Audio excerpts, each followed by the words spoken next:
कि प्रभु आपने मुझे चेतन तो बता दिया, बना दिया, लेकिन अब मैं जाऊं कहां, किस जगह पर जाऊं? श्री राम जी मुस्कुराए, कहते तुम्हें कहीं जाने की जरूरत नहीं,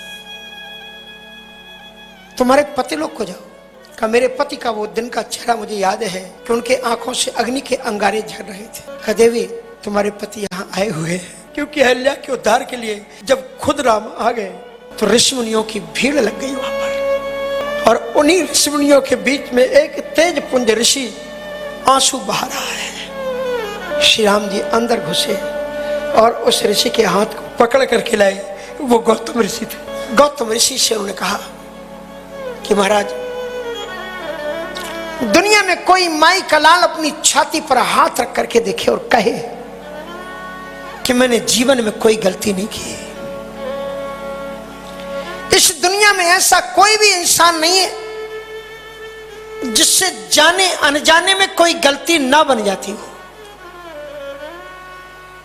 लेकिन जो गिरते हुए को संभाल ले उसी को महापुरुष कहते हैं।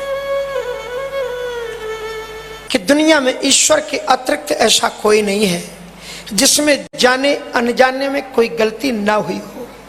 और इसमें रावण को कहते हैं इतना ज्ञानवान होने के बावजूद भी जिन शिव की उपासना करता है उनके आराध्य श्री राम से ही विरोध कर बैठा, उसमें भी दोष था।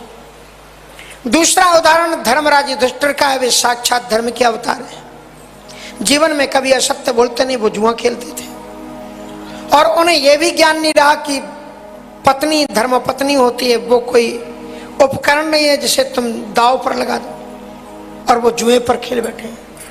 भरी हुई सभा में पत्नी की रक्षा करना पति का कर्तव्य होता है। पाती सा पति। एक बात याद आ गई, माताओं बता दूं, ध्यान रख लेना, इन लोगों को मत बताना, चाहे बता देना, कोई बात नहीं। अच्छा ये बताओ कि मांग क्यों भरी जाती है? मांग का इतनी चुटकी भर, इसका मतलब ये होता है, आपको बता दे रहे हैं, जरूरत आए तो आप बोल देना इनसे, कि मांग का मतलब होता है कि श्रीमान जी सिंदूर की मांग भर करके कहते हैं आज के बाद में तुम्हारी जितनी भी मांगे होंगी हम भरेंगे। इसलिए ना तो अपने पिताजी को बुलाना, ना तो भैया जी को बुलाना कि ना तुमने मांग भरी, तुम ही हमारी मांगे भरो। झगड़ा नहीं लगा रहे। हाँ, कभी कभी नारद तो कथा में आ ही जाते हैं। तो कहने का मतलब यह हुआ कि सब में कोई ना कोई दोष रहा। युधिष्ठिर भरी हुई सभा में द्रौपदी चीखती चिल्लाती रही, वे रक्षा नहीं कर सके। विश्वामित्र ने इतनी तप साधना की, 60,000 वर्ष की तपस्या में मेनका के चक्कर में आकर के सब गोल हो गया। दुर्वासा ऋषि में क्रोध बहुत रहता था,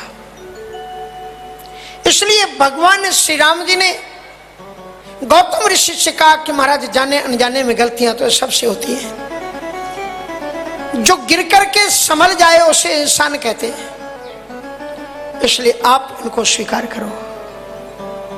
और महर्षि विश्वामित्र जी महाराज कहते हैं कि भाग्य की मैं सराहना कैसे करूं, आपका चरण कमल इनको लगा है। इसलिए गई पतिलोक आनंद भरी। श्री राम का चरित्र और श्री कृष्ण का चरित्र नारी जाति के सम्मान को बढ़ाने का चरित्र है। अहल्या का उद्धार करते हैं और भगवान श्री कृष्ण जो 16,100 गोप कन्याएं भौमासुर ने अपने आप बंदी बना रखा था, भगवान श्री कृष्ण ने उनको मुक्त किया और उनके साथ में विवाह करके उन्हें गौरव प्रदान किया कि वे समाज में सम्मान पूर्वक रह सकें। ये नारी जाति के उद्धार का कदम था श्री कृष्ण का, इसलिए चरित्र में बहुत प्रेरणा देते हैं। उसके बाद में भगवान श्री राम जी वहां से चले, राम लक्ष्मण मुनि संगा, चले राम लक्ष्मण मुनि संगा, गए जहां जग पावन गंगा, गए जहां जग पावन गंगा। रास्ते में गंगा जी का पूजन स्नान करने के बाद में श्री राम जी जनकपुर की ओर जाते हैं। और जनकपुर की ओर प्रभु श्री रामभद्र जी जब गए तो विश्वामित्र जी बड़े पुलकित हो रहे थे। राम जी ने पूछा, गुरुदेव आप जनकपुर जाते समय इतने प्रसन्न क्यों हो रहे? आपनी प्रफुल्लता का राज क्या है? विश्वामित्र जी ने कहा कि राघव, हम एक दुनिया की सबसे महान और पवित्र नगरी की तरफ बढ़ रहे हैं, यह जनकपुरी है। तो वही इस मिथिलापुरी में विशेषता क्या है? का रामायण में 3 नगरियों का वर्णन है, अवधपुरी, मिथिलापुरी और लंकापुरी, और तीनों नगरियों की अपनी अपनी विशेषताएं हैं। अयोध्या नगरी के लोग दान देना भी जानते हैं और दान लेना भी जानते हैं। अयोध्या के राजा मनु से भगवान ने कहा कि वरदान मांगो, तो उन्होंने भगवान को ही अपने बेटा के रूप में मांग लिया। बोलो, ऐसा दान मांगने वाला आपको कहीं नहीं मिलेगा। तो जितना बड़ा दान मांगते हो उतनी बड़ा दान देने के लिए भी तैयार रहो। उसके बाद में विश्वामित्र जी आए तो उन्होंने क्या मांगा? बोले, अनुज समेत देव रघुनाथा, तो भगवान को दान दे दिया। तो अयोध्यावासी दान देना भी जानते, दान लेना भी जानते, लेकिन लंका वाले केवल दान लेना जानते हैं। अगर देने की कोई बात कहे तो लात मार के बाहर निकाल देते। जब ते ही कहा दैन वेदे ही, तो चरण प्रहार कीन सटते ही। लेकिन ये जनकपुरी एक ऐसी अद्भुत नगरी है कि यहां केवल देना ही जानते हैं, लेना तो जानते ही नहीं है। दूसरी एक विशेषता 3 नगरियों की अलग अलग भिन्नता है। अयोध्या जो नगरी है वो देहाधिकारियों की नगरी है। देहाधिकारी उसे कहते हैं जो अपने शरीर को कंट्रोल में कर ले, अपनी मन बुद्धि चित्त अहंकार को अपने मन में बस में कर ले, उसको देहाधिकार, जिसने अपने शरीर पर कंट्रोल कर लिया, उसे कहते हैं देहाधिकारी। और लंका देहवादी नगरी है। रावण जब चलता है तो अपनी 20 भुजाओं को देखते हुए चलता है। भवन चले निरखत भुज बीसा। कुंभकर्ण की भी काया का ही वर्णन है, कितना विशाल काया, कोट कोट के धर धर खाई। अयोध्या देहाधिकारियों की नगरी है और लंका देहवादियों की नगरी है, और जनकपुरी विदेह की नगरी है। जो देह से ऊपर उठ गया है उसका नाम विदेह है। रहते तो शरीर में है पर शारीरिक इच्छाएं, शारीरिक परिस्थितियां उन्हें विवश नहीं करती, नीचे नहीं उतरती, इसे कहते हैं विदेह। और तीसरी विशेषता और है इन तीनों नगरियों की। अयोध्या में सभी संत पर 2 असंत, केकई और मंथरा।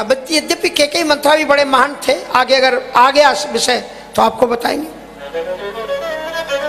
सभी संत 2 असंत, केकई और मंथरा। और लंकापुरी में सभी असंत 2 संत, विभीषण और त्रिजटा। और जनकपुरी का पुरी नर नारी सुभगे सुचि संता, धर्मशील ज्ञानी गुणवंता। पुरी नर नारी सुभग सुचि संता, धर्मशील ज्ञानी गुणवंता। अति अनूप जहाँ जनक निवासु, अति अनूप जहाँ जनक निवासु। जित कहीं बेबुध बिलो के बिलासु, जित कहीं बेबुध बिलो के बिलासु। जनकपुरी में सभी संत ही संत हैं। पुर नर नार सुभग सुचि संता, धर्मशील ज्ञानी गुणवंता। सभी धर्मशील, सभी ज्ञानी। बोले ये विशेषता जनकपुर में क्यों आई? बोले यथा राजा तथा प्रजा, जैसा राजा वैसी प्रजा। बोले तो यहाँ के राजा कौन है? बोले अति अनूप जहां जनक निवासु, तो राजा जनक है। जनक की विशेषता क्या है? कहा बोले महाराज जनक जैसा ज्ञानी दुनिया में कोई है ही नहीं, सबसे बड़े ज्ञानी है।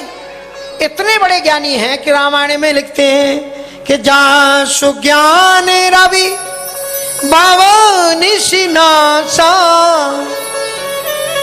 राजा जनक ऐसे ज्ञानी है कि उनका ज्ञान रूपी सूर्य जब उदित होता है तो बचन किरण मुनि कमल विकासा। उनके उपदेश रूपी किरणें जब निकलती हैं तो बड़े बड़े ऋषि मुनियों का चित्त भी विकसित हो जाता है कमल की तरह। राजा जनक की प्रशंसा को सुनकर के श्री लक्ष्मण जी महाराज के मन में दो भाव पैदा हुए। एक तो उत्कंठा जगी और दूसरी उनको जिज्ञासा जगी।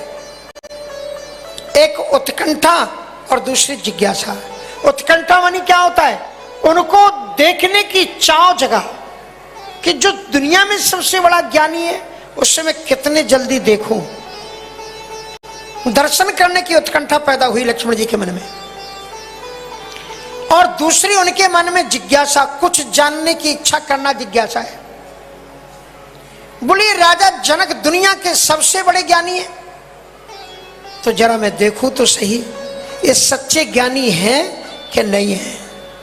विश्वामित्र जी ने कहा कि लक्ष्मण तुम अभी कल के बच्चे हो और राजा जनक दीर्घजीवी हैं, तुम उनके बारे में कैसे पता लगाओगे कि वो सच्चे ज्ञानी है कि नहीं है? तो लक्ष्मण जी ने कहा अब आसान तरीका है।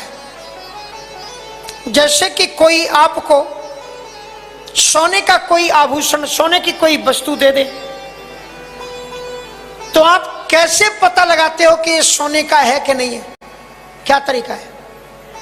उसे कसौटी पर, सुनार के पास ले जाते, कसौटी पर घिस के देखते हो। अगर सोना होगा तो सोने का रंग छोड़ देगा, और अगर चांदी होगा तो चांदी का, लोहे का होगा तो लोहे का। पता लग जाएगा आपको उससे। और कहते हैं कि बस यही एक तरीका है कि अगर ये पता लगाना है कि राजा जनक जी ज्ञानी हैं कि नहीं है, तो बोले इसका आसान तरीका है कि मैं राजा जनक को कसौटी पर कस के देखूंगा। बोले क्या कसौटी है आपकी? का किसी भी ज्ञानी की कसौटी क्या होती है?